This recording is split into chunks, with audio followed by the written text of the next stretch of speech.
আজকে অনেক নেতা গজিয়ে গেছে ফেসবুকে, ইউটিউবে একটা ছবি ছাপিয়ে দিয়ে 5 জন লোক দাঁড়া করে দিয়ে সারা বাংলাদেশের নেতা হচ্ছেন। এই তো চলছে আজকে আমাদের কর্মচারীদের ভাগ্যে ইতিহাস। কর্মচারীরা কি পাচ্ছে? যা এনে দিয়ে গেছি। আব্দুল আজিজ সালাউদ্দিন সেলিম 13 সালে মারা যাওয়ার পরে আর একটি দাবি বাংলাদেশে কেউ আদায় করতে পারে নাই। আমরা কি করেছি? 15 সালের পে স্কেলে ফরাসউদ্দিন সাহেবকে আমি বলেছিলাম যে আমরা ভালো কিছু খেতে চাই না। অনেক সংগঠন সেদিন বসা ছিল, আলোচনা ছিল। আমরা বলেছিলাম জেলখানার একজন আসামি যে খাবারটা খায়, আমাদেরকে 6 জনকে সেই খাবারটা দিলে তাহলে লাগে 22,500 টাকা শুধু খেতে। যে খাবারটা জেলখানার আসামি খায়, আমাকে সেই খাবারটা দেয়। উনি বলছিলেন আমরা চেষ্টা করব। আমি বলেছিলাম প্রত্যেকটা ডিসিরা ভিজিট করে, একটি ভিজিট করলে 5,000 টাকা তিনি বোনাস পায়, সম্মানী ভাতা নেয়। আমরা কি পাই? বলে আপনাদের কি দিব বলেন? আমি বলছি আমাদের জন্য সুপারিশ করেন, আমাদের ছেলে মেয়ের বই কেনার ব্যবস্থাটা আপনি করে দেন। শিক্ষা ভাতা কোথায় থেকে পান? এটা 15 সালে আমাদের কথার আন্দোলন, আমরা এনেছি শিক্ষা ভাতা। যা পেয়েছেন আমাদের নেতৃত্বে পেয়েছেন। পোশাক কোথায় থেকে পেয়েছেন? আগে কি পোশাক পেতেন? আগে খাকি পোশাক কয়টা দিছিল, সেই খাকি পোশাক পরে কয়েকজন দারোয়ানের কাজ করতেন। আব্দুল আজিজ সাহেব সালাউদ্দিন সেলিম আমাকে দায়িত্ব দিলেন।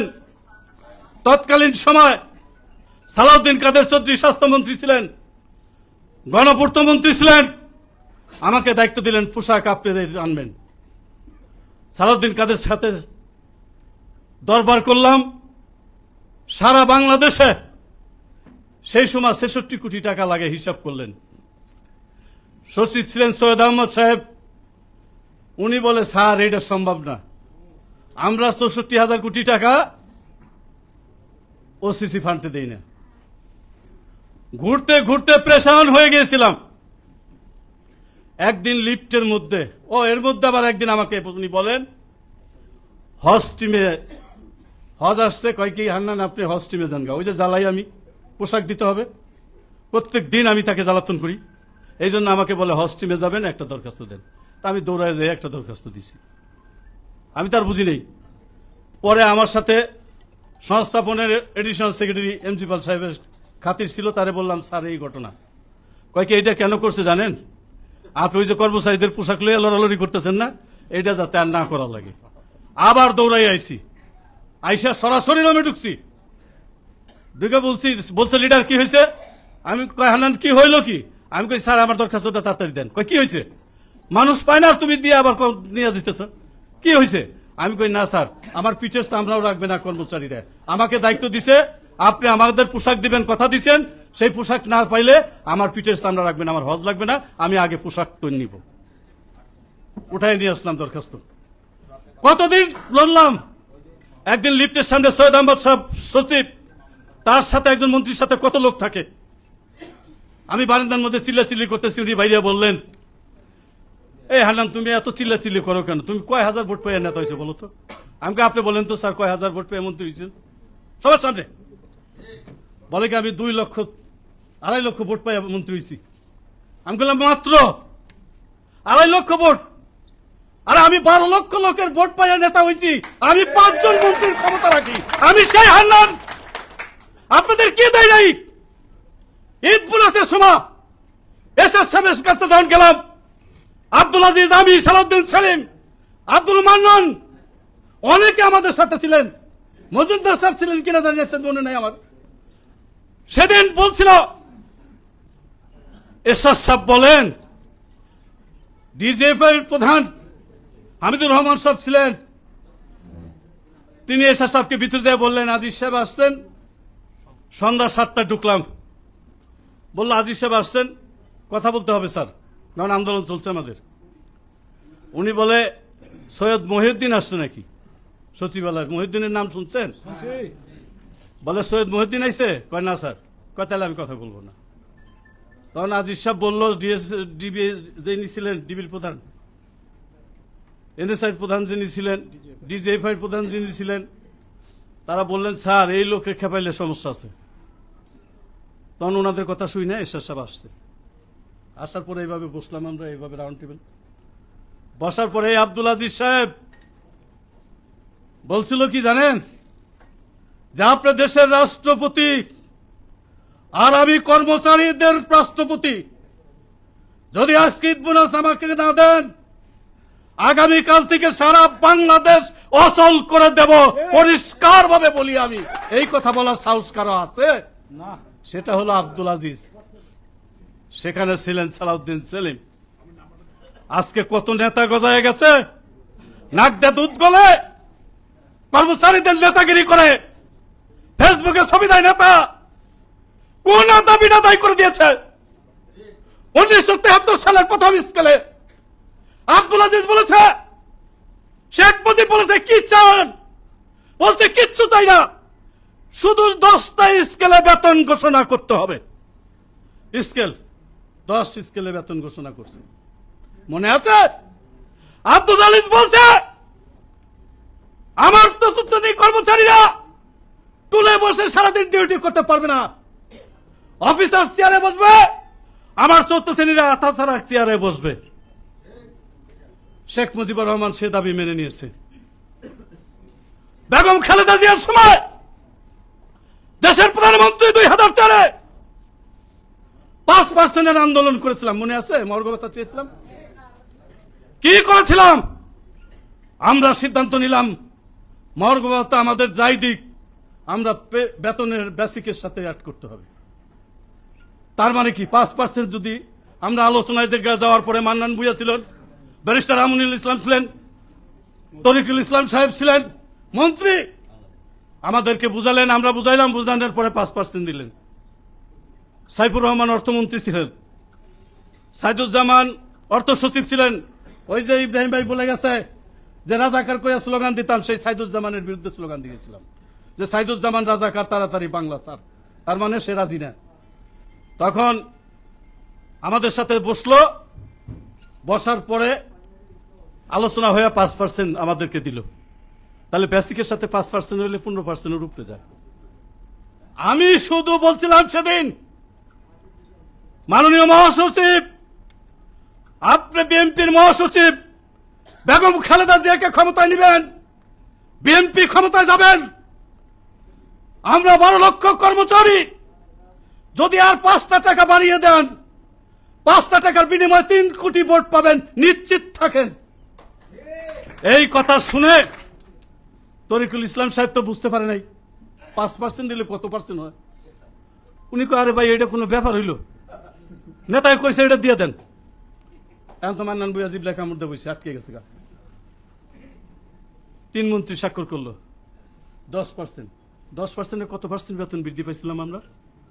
25%-এর উপরে আমাদের বেতন বেসিকের সাথে অ্যাড হয়েছে, মনে আছে? এগুলি আমরা করেছি। আর কত নেতা কোথায় থেকে দাঁড়িয়ে গেল। 13 সালে সেলিম সাহেব মারা যাওয়ার পরে আজকে যারা এই মঞ্চে আছেন, এই খায়ের মজুমদার, আপনারা যারা আছেন, 13 সালের পরে থেকে সমন্বয় পরিষদ আমরা ওইভাবে আন্দোলন আর করতে পারিনি, বিভক্ত হওয়ার কারণে, দালাল একটা ঢুকানোর কারণে কর্মচারীদের ভাগ্যের পরিবর্তন হয় নাই। তারপরে যারা লড়াই করেছে, সেটা করেছে ওয়ারেস, সেটা করেছে লুৎফর ভাই, সেটা করেছে রফিকুল ইসলাম আলম, 17-20 গ্রেড এরা করেছে। আজকে 17-20 গ্রেডে রফিকুল আলমের নেতৃত্বে যে উদ্যোগ নিয়েছে, কাদের কি উদ্যোগ নিয়েছে শুনতে থাকেন। নাম বলি, আব্দুল আজিজের সাথে প্রথম সংগঠন করেছে আসকর আলী। শেখ মুজিবের প্রথম আলোচনায় 73-এ ছিল, তার জন্য মরণোত্তর ক্রেশ বানাইছে। চট্টগ্রাম জেলার নাদরুজ্জামান সেই আলোচনায় ছিলেন, তার জন্য ক্রেশ করেছি। কুষ্টিয়ার ফজলুর রহমান তিনি ছিলেন, তার জন্য ক্রেশ করেছি, মারা গেছেন। পাবনার জসিম চাচাকে সবাই ছিলেন কিনা, যারা পুরান আছে ছিলেন, জিন্না টুপি পড়তো, তিনি সেই আলোচনায় ছিলেন, তার জন্য মরণোত্তর ক্রেশ তৈরি করেছি। যারা মারা গেছেন তাদেরকে আমরা সম্মানিত করছি, এবং হৃদয় থেকে তাদের জন্য দোয়া করছি। এবং যারা বেঁচে আছেন, যাদের জন্য আজকে কেসগুলি করা হয়েছে, এটা আব্দুল আজিজের হৃদয়ের সম্পর্কের সাথে সম্পৃক্তি। আজকে যারা নেবেন তারা ওয়াদা করবেন এই 27 গ্রেড বাংলাদেশ 4th শ্রেণী কর্মচারী সমিতি আগের জায়গায় ফিরিয়ে আনার জন্য আমি যতদিন বেঁচে থাকবো এতদিন আপনাদের পাশে থাকবো। আজকে আমাদের এই আশিস ভাই, এই যে একটা লোক দেখছেন, আপনারা সবাই দেখেন না, এই পে কমিশনের জন্য কি না করছে এই লোকটা।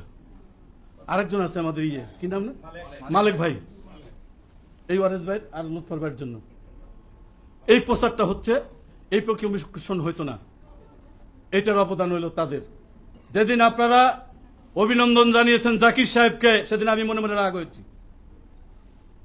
এই কারণে, অভিনন্দন যদি পেতে হয় তাহলে পাবেন আপনারা, আপনাদের লড়াইয়ে পে কমিশন গঠিত হয়েছে। আর অভিনন্দন দেন তাদের অভিনন্দন দিব ওই দিন যারা পে কমিশন কমিটিতে আছেন। আজকের মিটিংয়ে বলতে চাই, 12 লক্ষ 14 লক্ষ কর্মচারীর সন্তান নিয়ে 3 কোটি মানুষ আপনাদের জন্য দোয়া করবে। আপনারা থাকবেন না, মরে যাবেন, কিন্তু আমাদের ভবিষ্যতের জন্য বাঁচার অধিকার আমাদেরকে দিয়ে যাবেন। বৈষম্যহীন একটি পে কমিশন ঘোষণা করবেন এবং সাথে সাথে 3য় 4th শ্রেণী কর্মচারীদের জন্য পুলিশের ন্যায় রেশনিক ব্যবস্থা চালু করে দিয়ে যাবেন। আর একটি দাবি, 4th শ্রেণী কর্মচারীদেরকে পোশাকের টাকা বেতনের সাথে প্রদান করতে হবে। আর আপনাদেরকে বলবো, আমি অনেক দেশে গিয়েছি, অনেক সম্মেলন দেখেছি, কিন্তু বাংলাদেশের মতো কোথাও দেখিনি। বাংলাদেশে ইচ্ছা করলে এশিয়াতে ওইটা জায়গা, আর বিদেশে সারা দিন সংগঠনের বক্তব্য চলে, লাঞ্চের সময় লাঞ্চ হয়, তারপরে শুরু হয়। একজন লোকের যদি প্রস্রাব করতে যায়, মাননীয় সভাপতি আমি যাব, ও পারমিশন নিয়ে ঢুকে যায়, কিন্তু আমাদের মধ্যে এটা নেই। আমাদের মধ্যে এটা নাই। একটা পাখি কোথাও যদি একটা কাক মারা যায়, হাজার হাজার কাক চিৎকার করে একটা কাকের জন্য, কিন্তু আমরা এমন একটা জাতি কর্মচারীরা, আমরা লক্ষ লক্ষ কর্মচারী, আমাদের একজন কর্মচারী বিপদে পড়লে আর একজন কর্মচারী এগিয়ে যেতে চাই না, এটা আমাদের অভ্যাস হয়ে গেছে। তাহলে কর্মকর্তারা কেন আমাদের কথা শুনবে? আব্দুল আজিজ বলেছিল, সিরাজুল হক সাহেব ছিলেন শ্রমমন্ত্রী, কুমিল্লার মহারানীরে বদলি করলো, আমরা তার বাসায় গেলাম, উনি বলে বদলি করছে, কি হয়েছে যাকটা বদলি কি কয় স্যার 24 ঘন্টার মধ্যে যদি এই বদলি প্রত্যাহার না হয় তাহলে মনে রাখবেন আমাদের হইল সম্বল ফার্স্ট প্রায়োরিটি গজারি লাকড়ি। এই কথা বলার কি মানুষ আছে? মন্ত্রীর সামনে বসে টেবিলে ফার্স্ট প্রায়োরিটি গজারির লাকড়ি। চিন্তা করতে পারেন, সেই নেতার কর্মী আমরা, তার সাথে কাজ করেছি, যেটুক শিখেছি সেইটুক শিখানোর জন্য আপনাদেরকে অনুরোধ করছি। আপনারাও করেন, যারা পুরাতন তারা জানেন, বহু কষ্ট বহু শ্রম দিয়ে আব্দুল আজিজ এই সংগঠন সালাউদ্দিন সেলিম প্রতিষ্ঠিত করে গেছে। তাদের এই সংগঠন যদি তাদের নামটি আমরা না নেই, তাদের ছবিটি আমাদের ব্যানারে না থাকে, তাহলে বিশ্বাসঘাতক হিসাবে আমরা কর্মচারীরা প্রমাণিত হব। তাই আমি চাই আগামী দিনে আসুন, দল মত নির্বিশেষে সবাই এক কাতারে দাঁড়িয়ে কতিপয় আমলাদের বিরুদ্ধে আমরা একসাথে লড়াই করলে আমাদের দাবিগুলি অবশ্যই আদায় হবে। এই আশা রেখে আপনাদের সকলকে কষ্ট করে অনেক সময়, অনেক মূল্যবান সময় ত্যাগ করে আজকে আমাদের এখানে উপস্থিত হওয়ার জন্য 27 গ্রেডের এই সফল অনুষ্ঠান সফল করার জন্য আপনাদের সকলের প্রতি কৃতজ্ঞতা জানিয়ে, আপনাদেরকে আন্তরিক অভিনন্দন এবং শুভেচ্ছা জানিয়ে প্রত্যেক জেলায় সভা করবেন যাব, এই আশা রেখে আমি বিদায় নিচ্ছি। আসসালামু আলাইকুম, খোদা হাফেজ, বাংলাদেশ জিন্দাবাদ। ভালো থাকুন সবাই।